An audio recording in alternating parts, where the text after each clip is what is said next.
Hi, I'm David. I own and operate Country Whatnot Gardens outside Rochester, Indiana, which is about an hour south of the Michigan state line. I grow 25 different species and varieties of bamboo, such as this Phyllostachys Nuda behind me. I last covered it a few weeks ago when the shoots were, I forget exactly how tall they were. Were they about 6 foot, maybe more? As you can see now, the tallest one is up there, which is about, wow. Okay, let me come closer to it.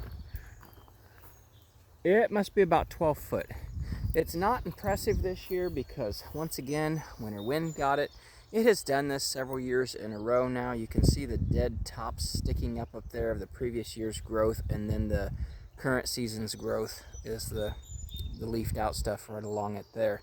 Nuda has not performed particularly well since it got hit with like a quadruple whammy winter before last.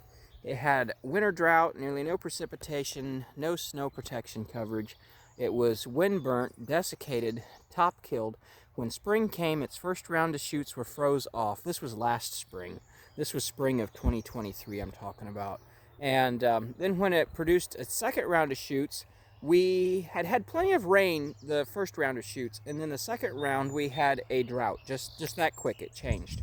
And it just has not been the same ever since. It is trying to recover. I even fertilized it earlier this year with, before it started to shoot, with urea, granular urea. And it is trying to get up there again. It's trying to. Nuda had previously been my largest growing bamboo at 22 feet by 1.25 inches. And this fence up here, if I get up to it, is actually made out of Nuda. So it is capable of getting big here when it's not got practically the entire world stacked against it. It has really suffered a setback. So Nuda used to be my most cold-hearted until I did, got through more winters with Atravaginata, and currently right now I would rate Atravaginata as my most cold-hardy of the Phyllostachys species. Our native, the Macon clone of our native Aronaria gigantea still has Atravaginata beat, but you can see this fence here that was made out of Nuda. It's decent size. This came off of this grove here, so it is capable of doing it when it's not hit with one setback after another. And just for comparison, you can see over here, this is Phyllostachys orosicata spectabilis. It's got hit too. It's got some dead growth up there too, and I thought this year the new stuff would get on up high enough to cover this, but it didn't, since it got mostly top killed this past winter. It did have a few old culms that budded back out, but not a lot. Like, let's see, was this one of them? This is an old culm, but I don't see anything budded back out on it. There were some here and there that did, but not a lot. Not enough to make a difference, apparently. But Basadii here, you can see how it's doing. Up there's the old growth on it, the twiggy stuff, and then the green stuff is up practically just as high to cover it. It's doing pretty well. But Nuda has been kind of disappointing the past couple of winters. It used to be my favorite, and so far it's still the largest one that I grow, but it's just suffered one setback after another. Hopefully eventually it will get back up to where it was. Let's go up to another area of the property and check out the other grove of Nuda. Okay, we're up here at the other grove of Nuda, and you can see how nice and green it is.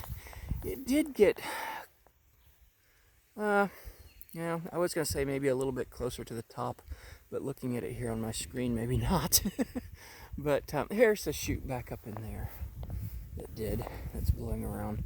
It's nearly as tall as some of this other stuff, allowing for perspective because it's on the back of the grove. But if we look at the culm size on some of these, you can still see decently sized culms here. Nuda's beautiful. I like the black and white rings at the node. That's very distinctive of Nuda.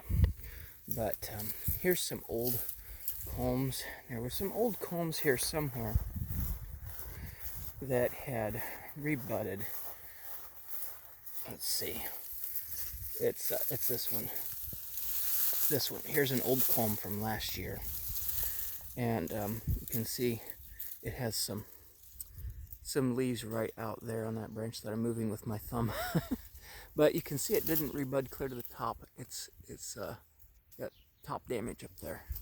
Top damage is what you get that's more severe after twig damage from winter.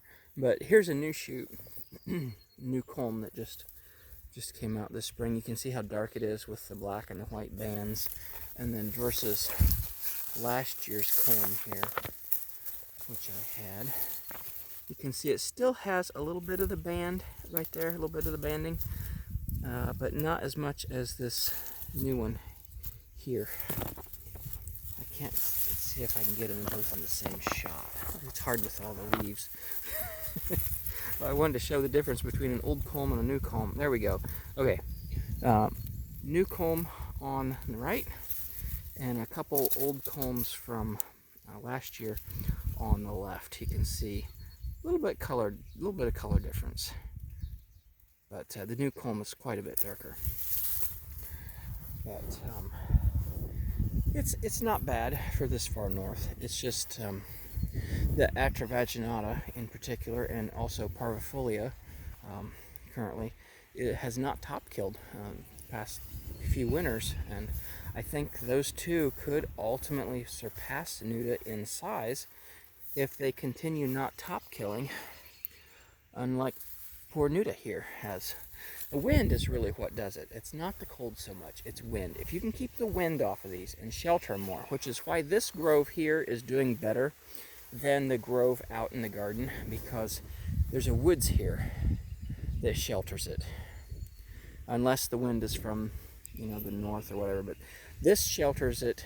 This grove here is sheltered by the woods from west and southwest winds, which is the direction that the majority of our winter winds come from. And sheltering it from those winter winds makes all the difference. It's really the wind that does it. It's cold and duration of cold, yeah, sure, that's a factor, a big factor.